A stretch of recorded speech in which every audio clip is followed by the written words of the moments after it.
Good evening friends. Hi, Amanu. आज का जो मेरा वीडियो है उसका नाम है heal your self. Heal your self what? Okay. Being a reiki practitioner, being a tarot card reader, being into the angel healings and all, मेरे पास बहुत सारे ऐसे लोग आते हैं जो या तो बहुत ही इमोशनल किसी सेटबैक से गुजर रहे होते हैं, फाइनेंशियली बहुत बुरी तरीके से गुजर रहे होते हैं, या इस तरीके से गुजर रहे होते हैं कि उनको अपने लाइफ के बारे में नहीं पता होता। तो वो हम लोगों के बारे में ऐसा सोचते हैं कि जैसे हम कोई मैजिक का काम करेंगे उनकी लाइफ के अंदर, और वो छू मंतर होते ही उनकी लाइफ बिल्कुल ही परफेक्ट उसके ऊपर आ जाएगी। ऐसा नहीं। आपके लाइफ की कमांड खुद आपके हाथ में होते हैं। हम एज अ हीलर आप लोगों की एक हद तक मदद कर सकते हैं, लेकिन अगर आप अपनी खुद ही मदद नहीं करना चाहेंगे तो आपकी मदद हम में से कोई भी नहीं कर सकता। और जो ये सोचता है कि हम ऐसा करेंगे, कोई जादू की छड़ी घूमेगी और आपकी लाइफ बिल्कुल सेट हो जाएगी, आपकी लाइफ बिल्कुल नॉर्मल स्मूथ होनी शुरू हो जाएगी, तो ये आपका भ्रम है। ऐसा नहीं है, क्योंकि अगर हमें आपकी लाइफ को, हम सिर्फ सपोर्ट सिस्टम जैसे आपका काम कर सकते हैं, लेकिन अल्टीमेटली आपकी लाइफ को आपको खुद ही हैंडल करना है। बहुत सारी चीज़ें ऐसी होती हैं कई बार लाइफ के अंदर, जैसे कि हम रोज़मर्रा की लाइफ में देखते हैं कि कभी ब्रेकअप्स होते हैं लोगों के, या फिर आप ये कह सकते हैं कि बहुत लॉस हो जाता है बिज़नेस के अंदर। और ऐसे टाइम पे क्या होता है कि लोग अपने आप को या तो ये दिखाने की कोशिश करते हैं कि हम बहुत स्ट्रांग हैं, हम बहुत पॉजिटिव हैं, चाहे वो अंदर से कितने मर्जी टूटे हों, क्योंकि हमारे को समाज ये दिखाने की कोशिश हमेशा से करता आया है कि आपने टूटना नहीं है। एक्चुअली में जब हम इस तरीके के सेटबैक से निकल रहे होते हैं तो उस टाइम पे क्या होता है कि आप जितना अपने आप को जोड़ने की कोशिश कर रहे हैं अंदर से, आप उतना ही टूटते चले जाते हैं। आपके इर्द गिर्द में भी ऐसे कई सारे लोग होंगे जो इस तरीके की प्रॉब्लम्स को फेस कर रहे होंगे। तो अगर आप ये चीज़ सोचते हैं कि पॉजिटिव रहना, positive is a very good sign, बहुत अच्छी बात होती है पॉजिटिव रहना, मगर आप इंसान हैं। पहले तो इस चीज़ को देखिए, किस बुक में लिखा है कि आपके रिलेशनशिप्स कभी फेल नहीं होंगे? किस बुक में लिखा है कि आप कभी बिज़नेस में लॉस नहीं उठाएंगे? किस बुक में लिखा है कि आपको हमेशा स्ट्रांग ही रहना है? किस बुक के अंदर लिखा है कि आप हमेशा अच्छा ही आपकी लाइफ के अंदर होगा? नहीं, ऐसा नहीं होता हमेशा। हमारी लाइफ के अंदर बहुत सारी ऐसी चीज़ें आती हैं जो चाहते ना चाहने के बावजूद भी हम लोगों की लाइफ में आती है और हमें उसे फेस करना होता है। तो अगर आप किसी इंसान को ये बोलते हैं कि अगर उसका कोई रिसेंट ब्रेकअप हुआ है कि प्लीज़ बी पॉजिटिव, उसे समझ नहीं आएगा। आप किसी को कहते हैं इसकी बिज़नेस में सोचिए लाखों करोड़ों का नुकसान हुआ है, आप उसको कहते हैं बी पॉजिटिव, उसे समझ में नहीं आएगा। हर चीज़ को हील करने के लिए एक वक्त होता है। हमेशा पॉजिटिव रहना बहुत अच्छी बात है, मगर हम, या मैं पर्सनली अगर ऐसे सोचूं तो मैं ऐसा ज़रूर मानती हूँ कि उससे ज़्यादा ज़रूरी है कि it is always okay to accept that we are not okay.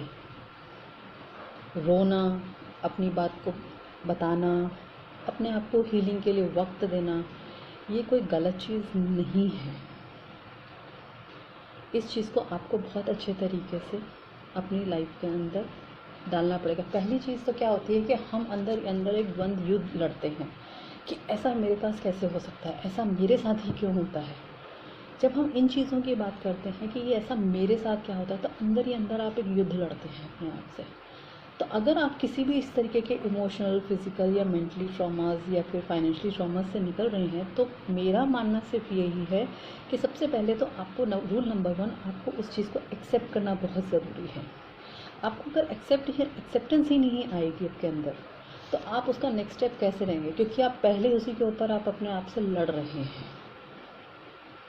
दूसरी चीज़ है, आपकी लाइफ में कुछ भी हो जाए, आप नंबर 2 जो मेरा सबसे बड़ा इम्पोर्टेंट रोल होता है, जो मैं हमेशा से ये कहती रही हूँ, माफ़ करना सीखिए। माफ़ अपने आप को नहीं करना, अपने लिए नहीं करना, माफ़ दूसरे के लिए नहीं करना। माफ़ इसलिए क्योंकि अगर आप किसी भी चीज़ से टकरा रहे हैं तो चाहने ना चाहने से आप 2 लोगों के सोल्स को ही टसल्स में लेके आ रहे हैं। तो इट इज़ ऑलवेज़ बेटर कि आप उस चीज़ को माफ़ करिए, अपने लेवल पे कर लीजिए, सामने वाला जाने, आपकी रिस्पॉन्सिबिलिटी नहीं है। तीसरी चीज़ जो मैं कहती हूँ, उस सिचुएशन के अंदर हाँ क्यों करना, जिस सिचुएशन के लिए हम सबसे पहले अपने अंदर ही ना करके बैठे। परफेक्टली फाइन है अगर हम किसी सिचुएशन के लिए ना बोल रहे हैं, या हमारा अंदर से ये बात बोल रहा है कि हमें इस सिचुएशन के लिए हाँ नहीं करनी है। क्या हो जाएगा? लोग नाराज़ हो जाएंगे। होने दीजिए ना, आफ्टर ऑल लाइफ आपकी है, आफ्टर ऑल डिसीजंस भी आप ही ही हैं, तो इससे क्या हो जाएगा, क्या फ़र्क पड़ जाएगा?